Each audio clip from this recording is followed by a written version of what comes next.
InsyaAllah.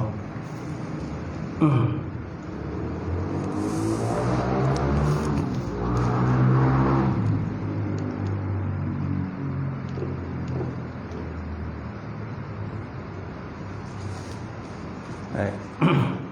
Kita mulakan kuliah malam ni, sama-sama baca kitab ila hadratin Nabi Muhammadin Mustafa Rasulillah sallallahu alaihi wasallam wa ala al-kiram wa ashabil izam sya'ilahumul Fatihah. A'udzu billahi minasyaitonir rajim. Bismillahirrahmanirrahim. Alhamdulillahi rabbil alamin. Ar-Rahmanir Rahim. Maliki yaumiddin. Iyyaka na'budu wa iyyaka nasta'in. Ihdinas siratal mustaqim. Siratal ladzina an'amta 'alaihim ghairil maghdubi 'alaihim waladdallin.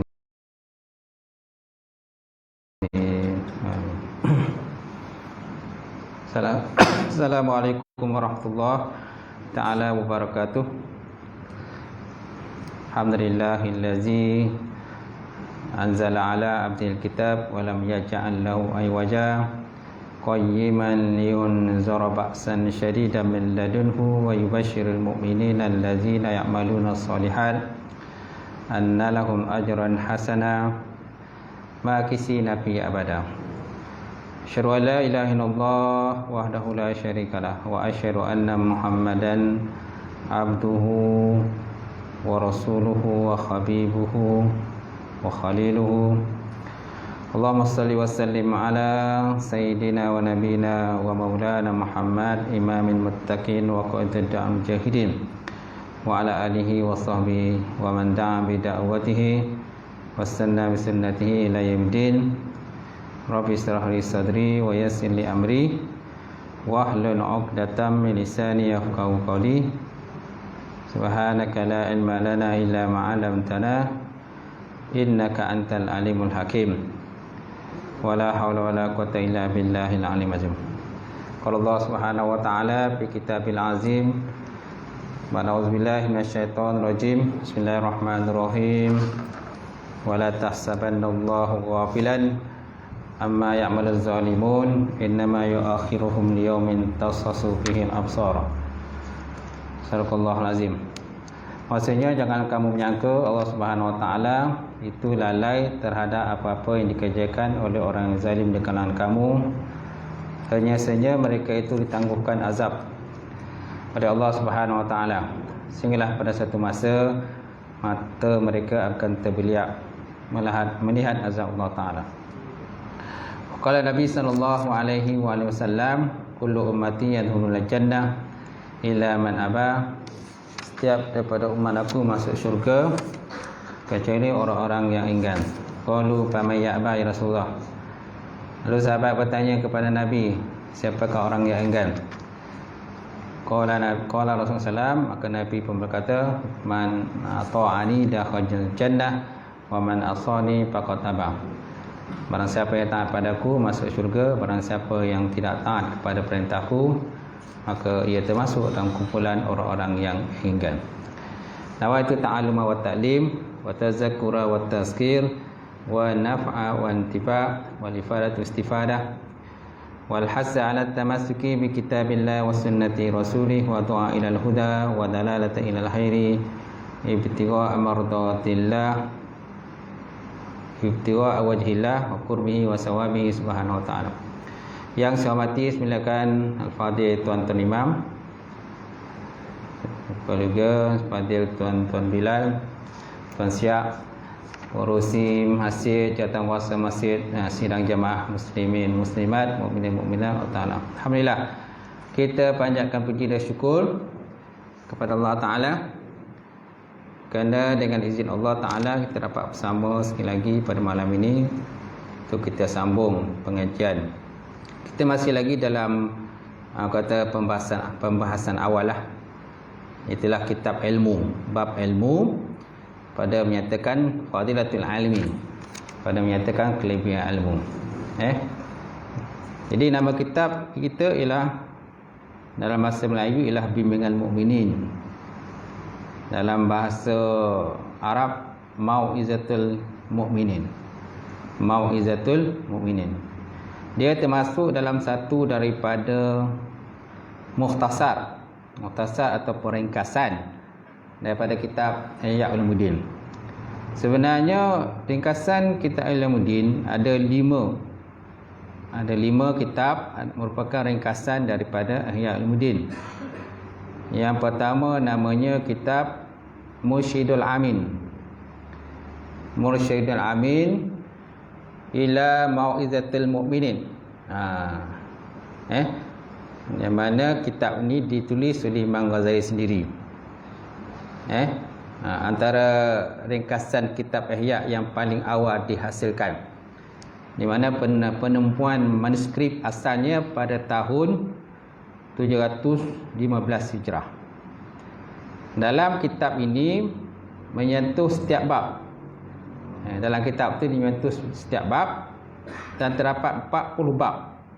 Sebagaimana 40 bab dalam kitab Ihya Ulumuddin yang dikarang Imam Ghazali sendiri. Begitu juga dalam kitab Mursyidul Amin ni, ringkasan ni, dia juga mencukupi sebanyak 40 bab. Sama juga. Namanya kitabnya Mursyidul Amin ila Mau'izatil Mukminin. Yang kedua namanya kitab Lubab Al-Ihya. Kitab Lubab Ihya yang dikarang oleh Syekh Abu Futuh Ahmad Al-Ghazali, iaitulah adik kepada Imam Ghazali rahimahullah. Dan kitab ini juga menyentuh sebanyak 40 bab. 40 bab. Terjemahan, huraian dan tambahan faedah dalam bahasa Melayu telah pun dilakukan oleh Syekh Abdul Samad Al-Palembanggi dengan judul kitabnya Sirrus Salikin. Sirrus Salikin ila Ibadatul Rabbil Alamin. Tuan pernah dengar kan kitab Sirrus Salikin ni kan? Jadi kitab Sirrus Salikin tu dia merupakan terjemahan lah itu. Terjemahan daripada kitab Lubabul Ihya. Yang dikarang oleh Syekh Abdul Futuh Ahmad Al-Ghazali rahimahullah. Banyak kadang-kadang tuan kitab dalam bahasa Jawi ni kan, contohnya antara kitab yang diterjemahkan daripada bahasa Arab ke bahasa Jawi iaitulah kitab Jauhar Mahub wa Munabbatul Qulub yang dikarang oleh Syekh Ali bin Abdurrahman Al-Qalantani. Dia adalah terjemahan daripada kitab Lubabul Hadis. Kitab Lubabul Hadis yang dikarang oleh Syekh Jalaluddin As-Sayuti. Kita silap saya lah. Kalau tuan-tuan pernah ngaji kitab Jauhar Mahub, dia banyak bab disebut dalam tu. Dia lebih pada bab-bab fadilat. Bab fadilat. Dalam kitab Jauhar Mahub itu dia tidak hadis-hadis disebut, dia tidak disebut sanad. Hadis-hadis terdapat situ tak disebut sanad. Dan juga tidak disebut perawi-perawi hadis. Kenapa tak disebut sanad dan juga tidak disebut perawi hadis? Kerana mengambil daripada kitab asalnya, itulah Lubabul Hadis. Sebabkan kitab Lubabul Hadis itu tak ada perawi dan sanad, maka sini pun di situ pun tak disebut Jauhar Mahub itu. Kemudian yang ketiga, kitab Mau'izatul Mukminin. Mau'izatul Mukminin kan, yang mana terjemahannya bimbingan mukminin, yang dikarang oleh Syekh Muhammad Jamaluddin Al-Qasimi Ad-Dimashqi. Syekh Muhammad Jamaluddin Al-Qasimi Ad-Dimashqi. Jadi antara usaha yang dilakukan adalah meringkaskan kitab mengikut bab. Dia ringkaskan kitab Ihya Ulumuddin mengikut pada bab, kemudian penelitian terhadap hadis, kemudian dia menggugurkan 5 bab dalam kitab asalnya. Kalau dalam kitab asal Ihya Ulumuddin itu dapat 40 bab. Jadi dalam kitab Bimbingan Mukminin dia hanya 35 lah. 35 bab. Mana digugurkan 5 bab. Macam tu. Kemudian yang keempat, kitab Mukhtakhlas. Kitab Mukhtakhlas fi Tazkiyatul Anfus. Al-Muhtahlas fi Taqis Amsus, yang mana kitab ni dikarang oleh Imam Syed Awa. Imam Syed Awa. Jadi kaedah penulisannya adalah memilih bahagian terpenting dalam kitab Ihya Ulumuddin yang diperlakukan zaman moden, mana dia punya olahan bahasanya berkonsepkan kepada konsep moden lah, sesuai dengan sebab Syed Awa ni dia fikrahnya lebih pada haraki, kepada gerakan Islam. Jadi cara ulasan dia pun cara pergerakan Islam. Macam tu. Jadi kemudian dia tidak mengambil pembahasan ihya yang boleh mencetuskan khilaf. Mana-mana yang terdapat khilaf dalam yang boleh mencetuskan khilaf dalam kitab yang kemudian tadi, maka dia tak ambil. Kemudian dia meringkaskan pembahasan ihya yang panjang dan rumit serta penelitian-penelitian pada hadis. Itu yang dibuat oleh Syekh Syed Awa, yang mana dia pun termasuk seorang daripada penulis yang meringkaskan kitab Ihya Ulumuddin. Nama kitabnya tadi Al-Muhtahlas fi Tazkiyatil Anfus. Kemudian yang kelima, kitab Muhazzab min Ihya Ulumuddin. Kitab Muhazzab. Rupa-rupanya dalam ringkasan Ihya Ulumuddin ni pun ada namanya kitab Muhazzab. Yang biasa kita dengar ialah kitab Muhazzab dalam bab fiqh. Majmu' Syarah Muhazzab, kita kan? Itu dalam bab fiqh. Rupa-rupanya dalam bab tasawuf pun ada juga nama kitab Al-Muhazzab min Ihya Ulumuddin, yang mana kitab ni dikarang oleh Syekh Salah Ahmad Asy-Syami. Kemudian dalam kitab-kitab dia mencakupi sebanyak 40 bab. Sebagaimana yang disebut dalam Ihya Ulumuddin ada 40 bab, maka dia pun ada 40 bab. Kemudian dia buat penelitian terhadap ayat Quran, hadis dan takhrij dia. Mana kalau ada hadis tu dia takhrijkanlah. Takhrij hadis. Mana takhrij ni dia buat penelitian. Mana takhrij. Kan kadang-kadang kita jumpa kitab dijual di kedai takhrij dia kata. Ada takhrij itu maknanya ada penelitian terhadap hadis. Dicek setiap hadis itu sama hadis sahih ke, hadis dhaif ke. Kemudian dicek dia punya perawi, sanad dan sebagainya. Kemudian dia punya makam hadis, tawakat hadis dan sebagainya. Maka dia akan buat penelitian begitulah. Itu Syekh Salah Ahmad Asy-Syami. Baik, kemudian itulah. Cuma ada 5 lah. Faham? Ada 5 kitab ni dia ringkasan daripada Ihya Ulumuddin. Jadi tuan-tuan besok bila dengar kan, kat sini mengaji Mukhtasar Ihya Ulumuddin, kat sana pun mengaji juga Mukhtasar Ihya Ulumuddin, tapi lain pula kitab dia. Lain kitab dia. Sebenarnya ada 5 kitab ringkasan daripada Ihya Ulumuddin, tuan-tuan. Baik, so malam ni kita sambung sedikit lagi tentang bab Kitabul Almi, iaitu tentang Fadilatul Almi. Jadi yang saya bawa ni kitab yang Arab lah, Jawi tak bawa, yang Rumi tak bawa. Ada yang dah beli dah? Tak beli? Tak beli kitab? Belum lagi? Belum sampai bajet, tak turun lagi? Bajet tak turun. Okey, mumpun duit okey. Kita bajet tak turun lagi. Baik. Jadi kita sambung tentang fadhil ilmu. Disebutkan daripada hadis akhbar, disebut sini akhbar, tapi hadar akhbar ini bermakna hadis. Wa amal akhbar faqala Rasulullah SAW, may yuridullahu bi khairan yufaqihu fiddin. Disebut daripada khabar. Khabar ni bermakna hadis. Khabar bermakna hadis, bukan khabar bermakna khabar. Pernah kita dengarkan khabar ataupun surat kabar. Surat kabar kan? Surat kabar tulis macam ni. Surat kabar ni tulis macam ni. Yang ni tulis macam ni. Permana khabar, surat kabar.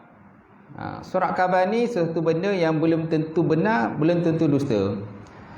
Kalau sebut dalam kitab Abu Mantiq, dia kata khabar wa mahtamala sidqu wa kizba. Sesuatu yang dipertanggungkan di atas benar ataupun salah. Mana belum tentu benar, belum tentu salah. Itu khabar ataupun surat kabar. Tetapi di sini khabar ini bermakna hadis. Adapun hadis, ada hadis ada menyebutkan bahawa baginda Rasulullah bersabda, dia kata may yuridullahu bi khairan yufaqihu fiddin. Barang siapa dikehendaki oleh Allah Taala akan kebajikan, nescaya diberikan kepahaman di dalam agama. Siapa yang Allah Taala nakkan kebajikan, nescaya diberikan kepahaman di dalam agama, insya-Allah. Kemudian waqala Nabi SAW, al ulama warasatul anbiya. Al ulama warasatul anbiya. Ulama itu ialah pewaris Nabi. Ulama itu pewaris Nabi. Jadi kalau kita nak jadi orang alim, dia kena belajarlah. Dia kena belajar. Jadi dia nak nyata tentang kelebihan ilmu kan pada bab ini. Jadi nak jadi orang berilmu ni bukan satu benda yang mudah. Kita nak jadi orang berilmu kan bukan satu benda yang mudah. Kita perlu pada tahap demi tahap. Kita tak dilahirkan oleh Allah Taala dalam keadaan alim. Ada lahir dunia alim, terus tahu hukum hakam dan sebagainya, terus hafal Quran. Tak ada orang macam tu. Kalau ada pun mungkin satu daripada 10,000 juta dan sebagainya. Kalau ada macam itulah. Tetapi realitinya kita ni hidup dalam keadaan lahir je dalam keadaan jahil. Tak tahu apa lagi. Lepas tu kita melalui proses mengenal tu, mengenal ni, mengenal mak sendiri, ayah sendiri. Mana kita membesar daripada kecil sampai besar, lepas tu sekolah rendah, sekolah tadika, sekolah rendah, sekolah menengah. Lamalah tu proses tu. Kita nak jadi orang alim ni, lamalah proses ni. Dan yang sebaiknya kalau jadi orang yang alim ni, kita kena ngaji bab agama. Tak ngaji bab agama, tak akan alim ni dah. Kita hantar anak kita ke tahfiz, ke sekolah pondok, sekolah agama, dengan kita hantar pada anak kita pada sekolah biasa yang tidak ada aliran agama. Anak yang belajar tahfiz ini, belajar pondok ke, yang belajar dari agama ni, dia ada harapan untuk jadi orang alim. Tapi kalau yang sekolah biasa ni tak ada harapan lah. Tapi dalam bab dunia tahulah.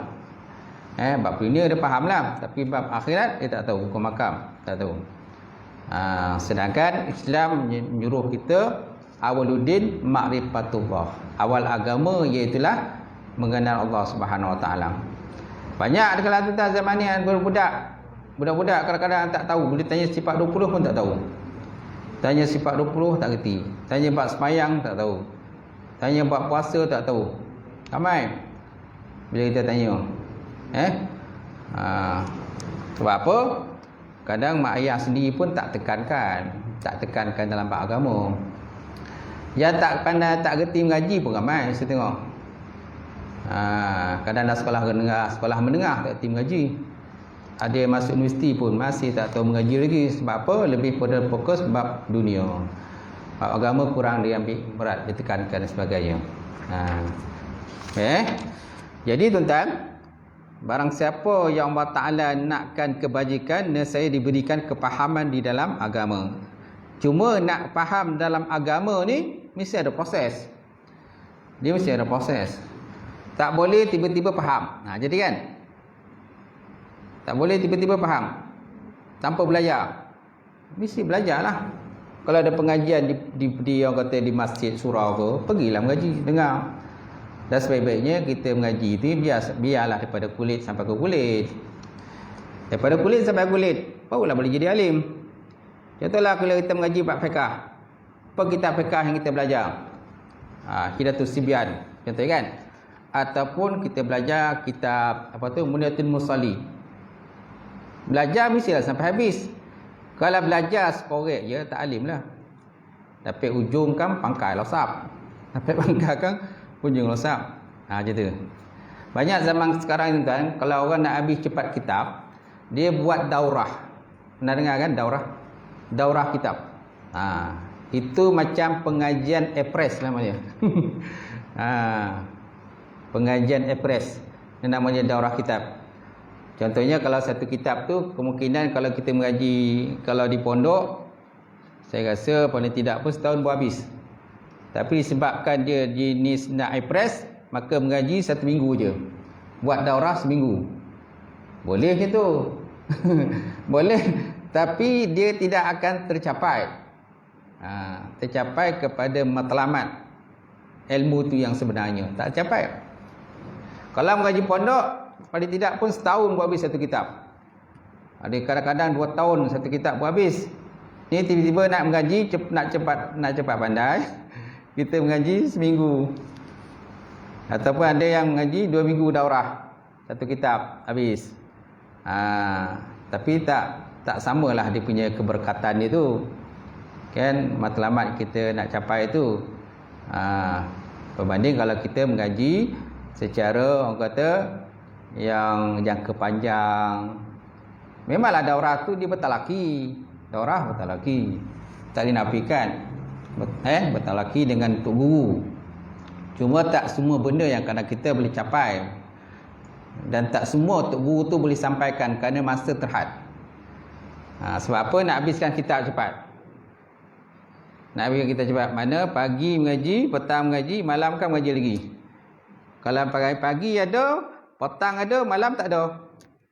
Mana tu? Sibuklah hantar cucu, anak apa sebagainya. Mengaji kita tak pergi.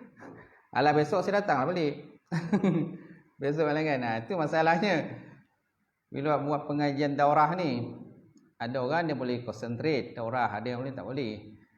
Apalagi kalau jenis orang yang banyak komitmen ni, hanya beberapa muka surat tu dia dapatlah daurah. Ada muka surat kadang-kadang tercicir tak dapat daurah. Kalau mengaji pondok, memang mengaji kulit ke kulit lah. Saya dulu mengaji pondok daripada kulit ke kulit. Tuan-tuan, contohnya kita belajar tu, saya mengajar dulu kitab Bajuri. Kitab Bajuri, kitab fiqh ada 2 jilid tebal. 2 jilid tebal. Setahun buat habis. Kemudian kitab Iyanatul Talibin. Ngaji kitab Iyanatul Talibin atau syarah pada Fathul Muin tu dia ada 4 jilid. Ada 4 jilid. 2 tahun buat habis. 2 tahun buat habis. Mengaji pondok 2 tahun buat habis. Gitu. Kita Arab lah. Kita Arab ataupun kitab turas nama ni kan. Dia akan makan masa lah. Itu pun pagi mengaji, petang mengaji, malam kan sambung lagi. Kalau mengaji di pesantren tu, mengaji di Aceh tu, lepas subuh je dah start mengaji dah. Lepas main subuh dah start mengaji. Sampai pukul 10 pagi. Kadang sampai pukul 11 pagi. Lepas 11 pagi terus rehat. Kan, urus diri masing-masing, masak dan sebagainya. Pondok biasalah, masak sendiri. Masaklah apa-apa yang boleh masak lah. Dan style pondok, bukan zaman sekarang ni budak-budak banyak 2 asrama, ada siap tukang masak. Sedia mak ayah sedia duit je lah. Kalau anak tak makan kan bising lah dia. Bising lah dia anak tak makan. Ni apa ni cikgu, ustaz, anak saya tak makan ni. Kantin tak buka ke? Tak ada tukang masak ke? Kan? Gitu. Kalau ngaji pondok ni mana ada? Tak ada. Semua kena masak sendiri. Kena urus sendiri, basuh baju sendiri, semua sendiri. Sampailah tuan-tuan. Sampailah tengah hari tu. Sampailah orang kata waktu zuhur. Kan? Sampai zuhur, masuk sembahyang zuhur. Lepas zuhur mengaji lagi. Lepas zuhur mengaji lagi. Sampai asar, break sekejap. Lepas tu sambung lagi sampai pukul 5 petang. Mengaji. 4 kitab, kadang 5 kitab sekali pengajian. Lepas tu rehatlah. Rehat, urus diri. Siapa nak main badminton ke apa, main-main lah. Bola tampar, main lah. Urus diri ke sebagainya. Sampailah maghrib. Lepas maghrib, mengaji lagi. Mengaji sampai pada isyak. Lepas isyak berhenti, azan. Lepas isyak sambung lagi. Sampai pukul 11 malam. Sampai 10 malam.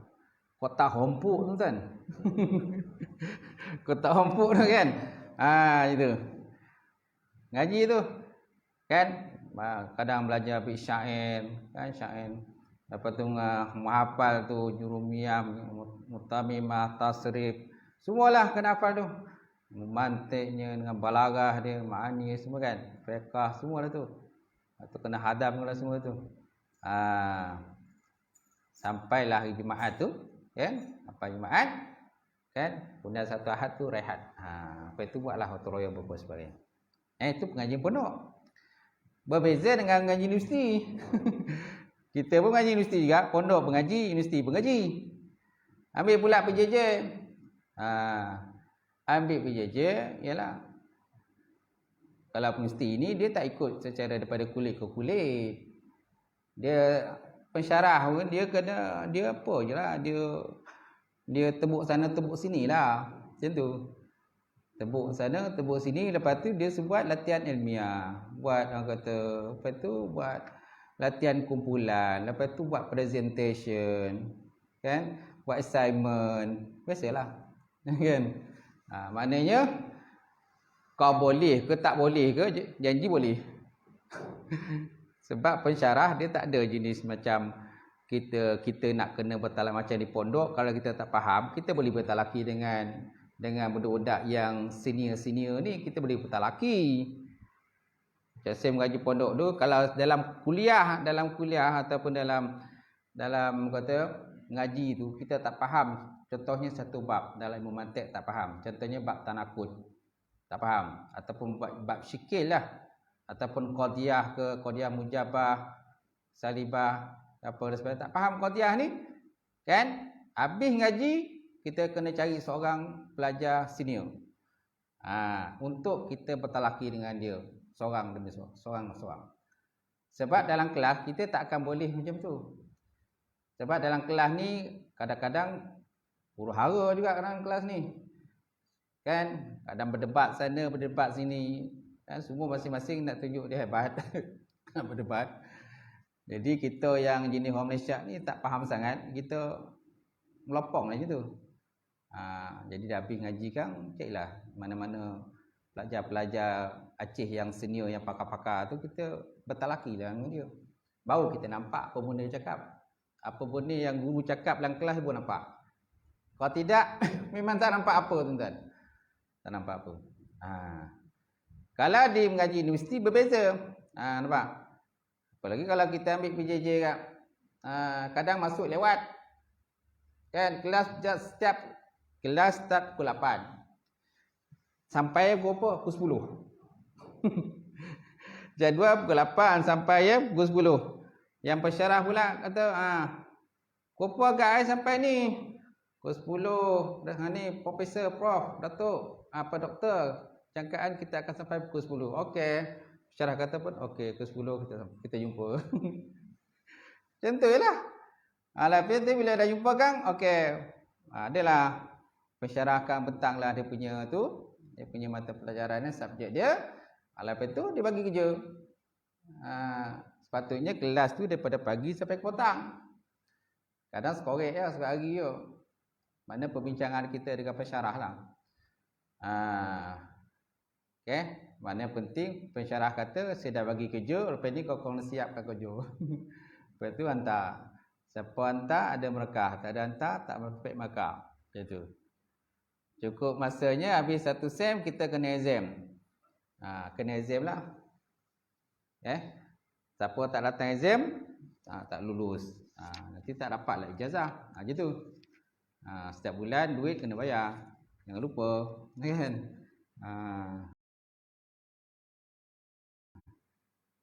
Persyuran pengajian kena bayar. Dia tak ada pengajian kulit ke kulit, tak ada kan? Tak ada. Universiti tak ada pengajian kulit ke kulit. Kalau Universiti Azhar tu pula terpulang kat kau pula. Kau nak hadir kelas ke, tak nak hadir kelas ke, tak terpulang kat kau. Walaupun saya tak ngaji Azhar, tapi kawan kata tak diwajibkan hadir ke kelas. Siapa nak hadir, hadir. Tak nak hadir, sudah. Siapa hadir, dapatlah. Tak dapat, tak hadir pun tak apa, janji waktu peksa kan kau datanglah. Gitu. Kalau kita nak lebih, dapat ilmu lebih, habis saja pengajian daripada universiti tu, dah habis kelas tu, kau pergi kena cari cikgu lain. Pergi kelas umumi pula, bertalaki pula dengan syekh-syekh Arab yang lain. Baru kau dapat ilmu. Kalau hanya setakat kau duduk dalam kelas je, mana terhadlah kau punya ilmu tu. Kau datang daripada jauh, daripada Malaysia, datang ke Mesir. Tapi bila balik pun alah sama lebih kurang macam orang Malaysia je, tak pergi sana. Faham tak? Jadi kita lihat pada hadis tadi, bayyinullahu bi khairan faqidin. Barang siapa dikehendaki Allah Taala akan kebajikan, saya diberikan kepahaman di dalam agama kita. Kalau kita lihat pada kitab-kitab pondok kan, kitab-kitab turus lama tu, ulama-ulama yang karang tu tuan, dia bukan sebarang ulama. Contohnya Syekh Daud Qatani, Syekh Daud Qatani ataupun Syekh Zainal Abidin bin Muhammad Al-Qatani mengarang kitab Aqidatul Najin kan. Ataupun gelaran lainnya, nama gelarannya ialah Tuan Minal. Tuan Minal. Ini semua ulama-ulama hebat. Kan ulama-ulama Qatani ni mereka mengaji di Mekah. Mengaji di Mekah lama. Kan macam Syekh Daud tu pun sampai berpuluh tahun tu dia mengaji. Syekh Daud tu. Ada orang kata dia ni seorang wali Allah. Dia wali Allah. Yang mengarang kitab Mudatul Masali tu. Dia lama mengaji dan tak silap saya dia meninggal di Mekah. Jadi mereka ni bukan ada orang mempertikaikanlah kitab-kitab pondok, kitab-kitab turus lama ni, dia kata lekehlah, dia kata lekehlah pertikaikan macam tu.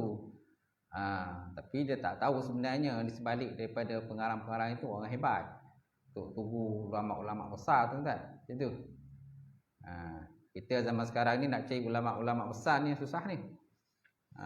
Kerana zaman sekarang ni kita dah banyak ketandusan ulama dan ramai ulama-ulama tentang satu persatu telah pun pergi meninggalkan kita. Bila mereka pergi meninggalkan kita, maknanya mereka bawa ilmu sendiri. Ilmu tu dibawa sekali mati. Kalau ilmu tu dapat dikembangkan, jadi kita dapatlah menikmat ilmu tu. Kalau ilmu tu tak dapat ataupun tak sempat dikembangkan, ataupun sebahagian ilmu saja dikembangkan, maka habislah ilmu tu, dibawalah ketika dia meninggal dunia. Macam tu. Macam Datuk Harudin kan, arwah Datuk Harudin tu, dia pengasas kepada Darul Syifa. Darul Syifa. Ramai nak murid ni kan, Harudin tu. Saya pun ambil ijazah dari Syifa tu. Tapi saya tak adalah lebih sangat pada merawat ni. Sibuk mengajar tuan-tuan ni termasuk. Tapi kita ambil lah ijazah tu. Dari Syifa tu. Kalau silap saja yang ambil ijazah dari Syifa tu aja daripada Harudin, Tuan Guru Harudin tu, anggaran dalam 10,000 orang. 10,000 yang dapat ijazah. Sehingga sekarang lah. 10,000, tetapi yang betul-betul jadi perawat tu lebih kurang dalam 4,000 je.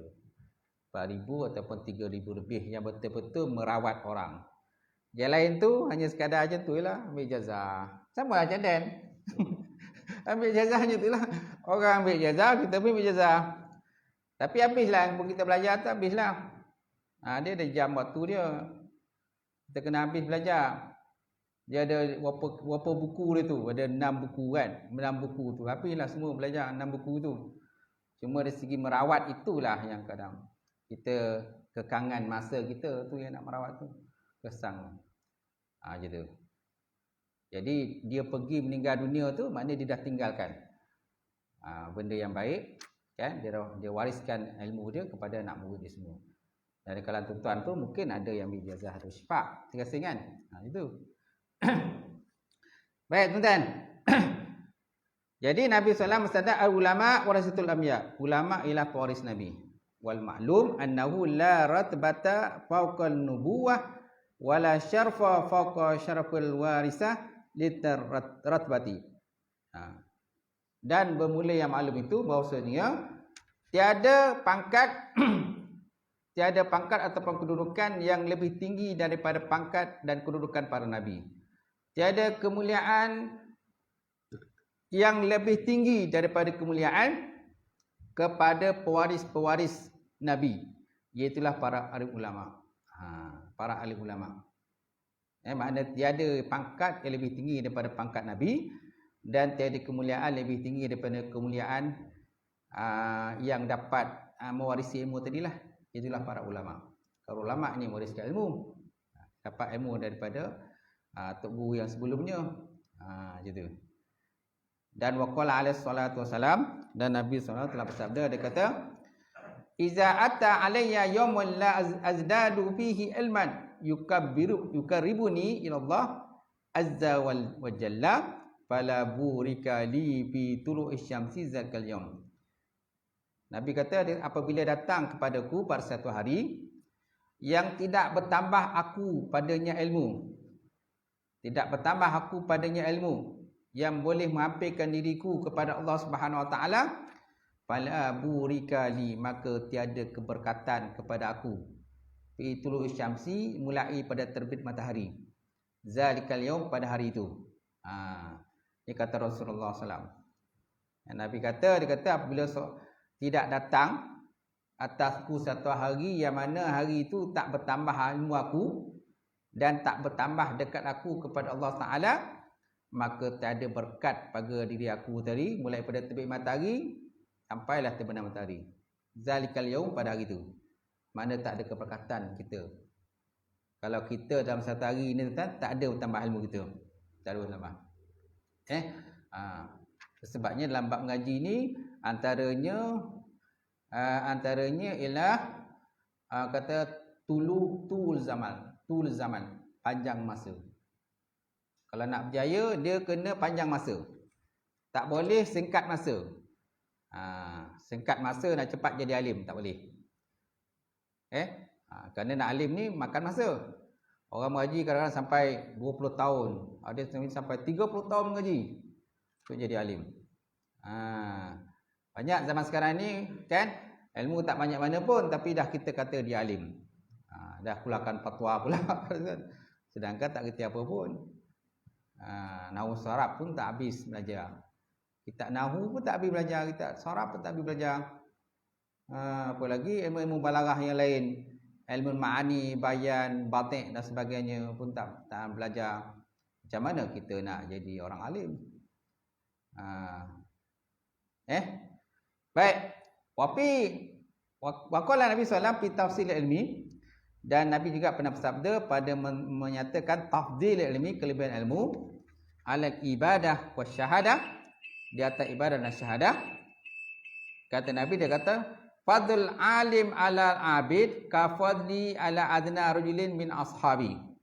Kelebihan orang alim di atas orang abid sama seperti kelebihan aku di atas serendah-rendah lelaki daripada sahabat aku, ataupun sedekat-dekat lelaki daripada sahabat aku.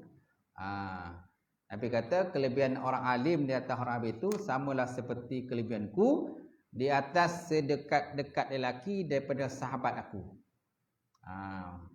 Siapa orang yang dekat dengan Nabi? Ramai kan? Contoh Abu Bakar, Sayyidina Umar, kemudian Sayyidina Osman. Ini antara sahabat-sahabat yang dekat dengan Rasulullah SAW. Orang alim ni macam itulah. Kedudukannya dengan Nabi tu macam itulah. Kemuliaan dia, kelebihan dia, orang alim ni kan, berbanding dengan Nabi Muhammad SAW, samalah seperti orang yang paling dekat, laki-laki paling dekat daripada sahabatku, yang dekat dia dengan aku, kata Rasulullah SAW. Siapa yang tak nak?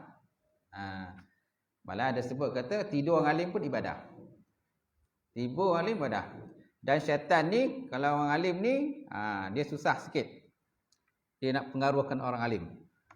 Sebab orang alim ni, dia faham je lah. Kalau syaitan nak menyerupai itu ni dan sebagainya, orang alim dah tahu dah, engkau syaitan. Dia dah tahu dah engkau syaitan. Kalau orang biasa kan tak tahu. Kan? Dia boleh membiasakan, dia boleh menjisimkan Allah Subhanahu Wa Taala. Baik. Kemudian fanzur kaifa ja'al al-ilmi muqarrinan li darajatin nubuwah. Maka tilik oleh kamu bagaimana menjadikan ilmu itu kan berserta dengan derajat nubuwah. Ilmu tadi dia merupakan satu benda yang mendekatkan dia kepada derajat nubuwah, derajat kenabian, tuan-tuan. Itu sebabnya kita penting ilmu ni dalam bab mengaji. Kalau kita boleh jadi guru, kan? Alhamdulillah lah. Tak semua orang boleh jadi guru. Tak semua orang. Ramai kadang-kadang pergi mengaji. Mengaji Mesir, mengaji Madinah. Tapi balik tak jadi guru. Rugilah. Rugi tak jadi guru. Kena sampaikanlah. Kau nak ambil bidang lain pun boleh, tak ada masalah. Ada orang pergi ngaji sampai di Mesir, balik jadi peniaga. Balik peniaga pun ada. Tak kisahlah nak berniaga, tapi dalam masa yang sama jangan lupakan mengajar. Jangan lupakan mengajar. Mengajar tu benda yang paling aula, lebih penting. Tuan-tuan. Sebab kalau tidak nanti ilmu kita tak habis macam tu je. Habis. Jadi belajar tinggi-tinggi tuan-tuan, tapi balik tak jadi apa. Memanglah dia berjaya mungkin dalam perniagaan. Dengan apa yang dia caburi tadi, tapi dalam bab pengajian ilmu tu, dia tertinggal lah, tercicir lah macam tu. Lama kelamaan ilmu tu akan habis macam tu je. Tak dapat disebarkan. Tak dapat disebarkan. Macam tu. Baik, kemudian Nabi juga pernah bersabda, dia kata fadlul alim alal abid ka fadli lai qamari laitul badri ala sa'il kawakib. Kelebihan orang alim di atas orang abid itu sama seperti kelebihan bulan pada malam Lailatul Qadar di atas sekalian kawakib, sekalian bintang-bintang. Kelebihan orang alim di atas orang abid, orang yang abid orang ibadah lah. Samalah seperti kelebihan bulan pada malam Lailatul Qadar. Lailatul Badri mana bulan penuh purnama lah. Bulan malam 15 kan? Macam tu. Ala sa'il kawakib di atas sekalian bintang-bintang. Tengok. Tapi biasanya kalau bulan tu kan, bulan kalau terang, biasanya cahaya bintang dia akan tak nampak lah. Tak nampak lah. Sebab memang dia punya cahaya itu kuat. Bulan pun dia bukan daripada cahaya dia. Bulan tu dapat cahaya daripada matahari. Itu yang berlaku gerhana bulan, gerhana matahari. Gerhana bulan tu macam mana? Gerhana matahari tu macam mana? Tahu kan? Kalau gerhana matahari maknanya bulan melindungi matahari. Bila berlaku gerhana matahari, maknanya bulan melindungi matahari. Itu berlakulah gerhana matahari. Gerhana bulan macam mana? Gerhana bulan, bayang bumi terlindung. Bayang bumi itu terkena kepada bulan. Bayang bumi itu terkena pada bulan. Itu berlaku gerhana bulan. Itu. Ni matahari. Okay, ni matahari, ni bumi, ni bulan. Matahari, bumi, bulan. Jadi matahari dia pancarkan cahaya kepada bumi. Bayang bumi itu kena pada bulan. Bayang bumi kena pada bulan. Maka berlakulah gerhana bulan. Gerhana matahari, ni matahari, ni bulan, ni bumi. Jadi bulan ni melindungi matahari itu. Kita berada di belakang, kan? Kita dia katakan gerhana matahari. Kadang orang pun tak faham. Boleh dia fikir, macam mana kena matahari? Macam mana bulan? Kan? Macam tu. Saya tahu dia dah. Baik? Jadi tuan-tuan, cahaya bulan ni, bila dia terang, bulan 15, maknanya habis semua. Cahaya bintang habis semua. Tak nampak. Cuba bulan tak ada orang. Kami belagak dia bintang-bintang kan. Kemarin lagi sana memancar saya, sana mancar, sini mancar, semua berkelip-kelip cahaya dia. Macam tu. Kemudian pula bulan bintang-bintang ni sebenarnya, bintang ni kalau nak compare dengan matahari, dia punya saiz dia sebenarnya jauh lebih besar daripada matahari. Kita jangan anggap bila kita tengok bintang ni jauh, kita nampak dia kecil kan. Maknanya dia kecil daripada matahari. Jangan kita anggap macam tu, tidak. Sebenarnya bintang-bintang itu dia punya saiznya berpuluh kali ganda berbanding dengan matahari itu. Tetapi disebabkan jaraknya sangat jauh, maka kita nampak dia kecil lah sangat. Apalah kau kecil sangat. Jadi matahari lagi besar daripada matahari, pada anggapan kita matahari itu lebih besar daripada bintang. Kan? Tetapi sebenarnya tidak. Dan bintang-bintang ni pula cahayanya lagi terang, berpuluh kali ganda terang daripada matahari. Dia cahaya lagi terang daripada matahari. Dan bintang-bintang ini mempunyai cahaya mereka sendiri. Mereka bukan mengambil cahaya daripada matahari. Kalau bulan mengambil cahaya daripada matahari, sedangkan bintang-bintang dia tidak mengambil cahaya daripada matahari. Dia ada cahaya dia sendiri dan cahaya sangat terang. Tetapi disebabkan oleh kedudukan yang sangat jauh, maka kita nampak alah kecilnya lah bintang ni kan. Jadi kita beranggap bahawa matahari itu lebih besar daripada bintang. Je kan. Baik. Baik, kemudian sikit lagi ni habis ni. Wa min wasaya Luqman li ibnihi. Dan setengah daripada wasiat Luqman bagi anaknya, ya bunayya jalisil ulama wazahamahum bi rukbataika fa inna Allah taala yuhyil qulub binul hikmah kama yuhyil ardi biwabibis sama. Baik, setengah daripada wasiat Luqman kepada anaknya. Apa kata Luqman pada anak? Ya bunayya, wahai anakku, jalisil ulama, duduk oleh kamu berserta dengan para ulama. Duduk kamu berserta dengan ulama, jangan jauhkan diri pada ulama. Banyak di kalangan kita kan jauhkan diri pada ulama. Bila mengaji pun kadang tok guru duduk depan, semua duduk belakang jauh kan. Mana orang ni? Mana orang ni kan? Yang duduk kat pintu ada, kat tingkap ada, senang nak balik. Kan macam tu, corang nak cak alif but kan. Cak alif but dia. Baik. Tapi sebenarnya kalau ikut adab mengaji tak boleh macam tu. Adab mengaji tak boleh. Dia kalau boleh lagi dekat dengan tok guru tu, lagi dekat. Macam tu.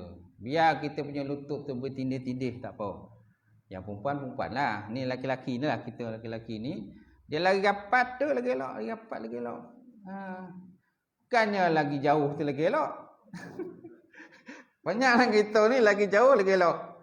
Apalagi dapat bersandar kan? Sandar kat dinding kan, lagi sono. Kan? Macam tu. Jangan terlalap sudah. Baik. Ada dulu waktu saya mengajar, dia dah meninggal lah. Kan? Bila saya mengajar tu, disebabkan surau tu kecil, bila saya mengajar kan, jadi orang duduk rapat-rapat. Ada satu surau tu di Johor tu, saya mengajar, saya orang Johor. Kan? Disebabkan oleh surau tu surau lama, surau kayu kan, jadi surau kecil, jadi duduk rapat-rapat lah. Ada seorang jemaah tu, dia kalau mengaji tu memang duduk depan saya. Sayangnya dia ni bila ngaji tidur. Saya ngaji tidur. Macam tu. Dia sekejap dia boleh bertahan. Sekejap buka TikTok, aku suara kan.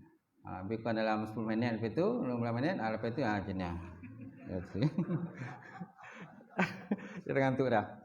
Tapi kelebihan dia, bila saya tanya nanti dia boleh jawab. Itu kelebihan dia. Walaupun dia tidur memang nampak dia tidur, semua nampak dia tidur. Tapi bila tanya kan dia boleh jawab. Itu kelebihan dia. Dah arwah dah. Dah meninggal dia dah. Ya. Tapi kalau tuan kan saya tanya tak tahulah dia jawab. Dia jawab atau dia jawab tu. Takut dia jawab lainnya. Dia tanya lain, dia jawab lain. Allahu Akbar. Ada macam tu Kalau saya ngaji di pondok tu tuan, pondok dia duduk atas ni kan. Saya pondok ni dia tak ada kursi, tak ada. Saya dekat di pondok Aceh, dia tak ada kursi, dia pondok besar lah. Pondok besar tapi dalam tu boleh masuk dalam 30 orang pelajar. Duduk kat tepi kan, macam tu. Kan? Kalau di sana, kalau mengantuk ni kan kena berdiri. Siapa mengantuk kena berdiri. Macam tu. Pegang kitab berdirilah macam tu.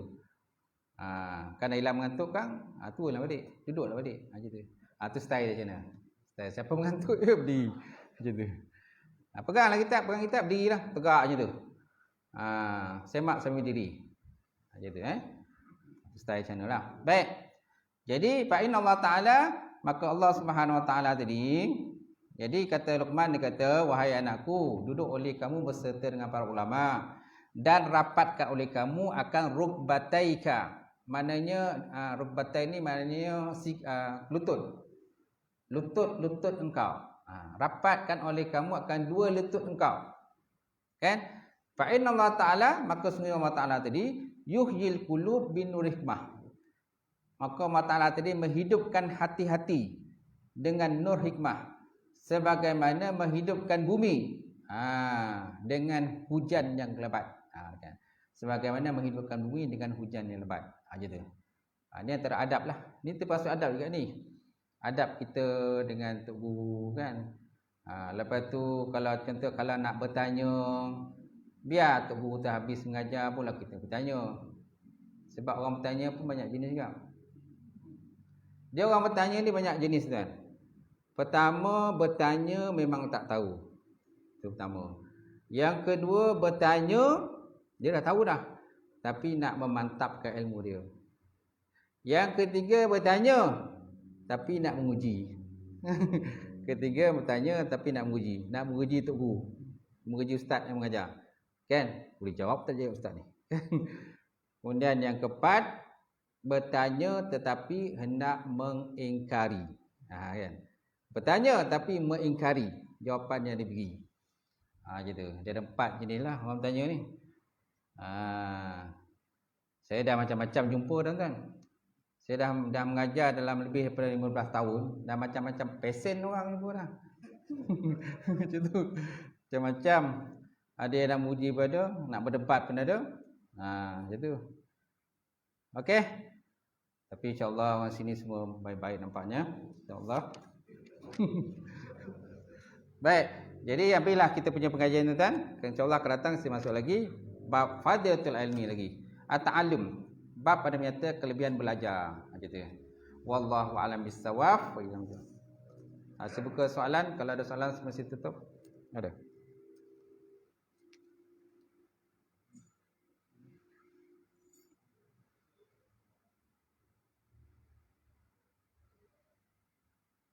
Tak ada? A'udzubillahi minasyaitonir rajim. Bismillahirrahmanirrahim. Alhamdulillahirabbil alamin wassalatu wassalamu ala asyrafil mursalin wa ala alihi washabbihi ajmain. Allahumma zidna ilman nafi'a wa yaqinan shadiqan wa 'ilman taqabbala wa rizqan halalan mubarakatan katsira. Wasyana fataya alim wa lana qulubana bi nuri ma'rifataka wa aftah lana futuha arifin. Allahumma faqina bidin, Allahumma faqina bidin. Allahumma ja'al hadza jam'al marhuma wa tafarruqana min ba'di tafarruqal ma'sumah. Tahassanna bi zatil jabarut wa tawassalna bi rabbil malakut wa tawakkalna ala hayyil ladzi la yamut. Allahumma sib anna hadzal waba wa qina syarrul rada wa najjina minat ta'ni wa ta'ul bala bi lutfika ya latif ya khabir innaka ala kulli syai'in qadir. Allahumma inna na'udzubika min jahdil bala wa dakki syaqqa wa sul qada wa samasatil ada. Rabbana zalamna anfusana wa illam taghfir lana Alhamdulillah lanakunanna minal khashirin. Rabbana atina fid dunya hasanah wa fil akhirati hasanah wa qina azabannar. Subhana rabbika rabbil izzati amma yasifun wa salamun alal mursalin. Alhamdulillahi rabbil alamin. Qabbalallahu minkum.